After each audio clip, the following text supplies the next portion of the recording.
Giallo friends, are you ready for an amazing appetizer that's super easy to make with just a few ingredients? It's IMPEPATA di COZZE. You won't be able to stop at just one. Are you ready? Let's go.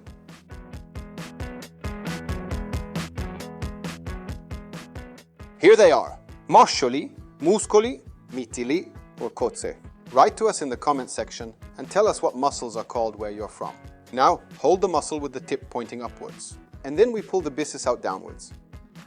Did you guys know that once upon a time, many years ago, they used to use the byssus to produce royal garments? Eh? Well, you learn something new every day. Now, with the help of a knife, we'll run some water and get rid of the impurities, including this barnacle. It's called a dog's tooth in Italian, which could be the name of some fearsome bandit. If you come across one with a shell that's open or broken, throw it out because the mussel is dead. And now we are moving on to the stove. I've gotten the pan nice and hot, and I'll pour the mussels straight in. Now it's time for some ground black pepper. That's at least 2 ingredients, the mussels and the pepper, eh? I like when it's nice and peppery. Let's cover it, and then we'll wait for the mussels to start cracking open. And once every so often, we'll give them a good scupigliata. At least that's what I've learned to call it, but I'm not sure if it's a real word.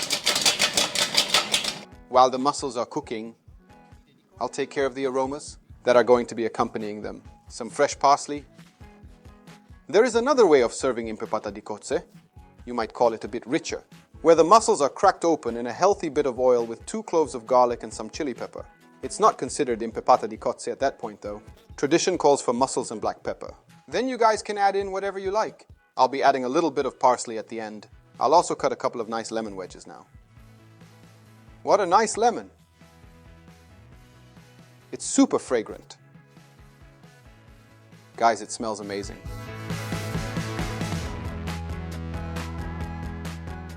If you would like to serve your mussels as part of a spaghetti dish, you should drain the pasta very much al dente and let it finish cooking in the same water that was used to cook the mussels. Let's plate it.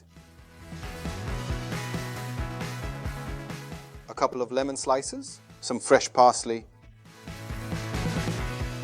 and a good slice of bread drenched in the juice from the mussels. The IMPEPATA di COZZE is ready. Make it at home, take a nice photo, and tag us on all our social media profiles. If you have questions or need advice, just leave a comment. See you next time. Now I think I'll try it. It's good.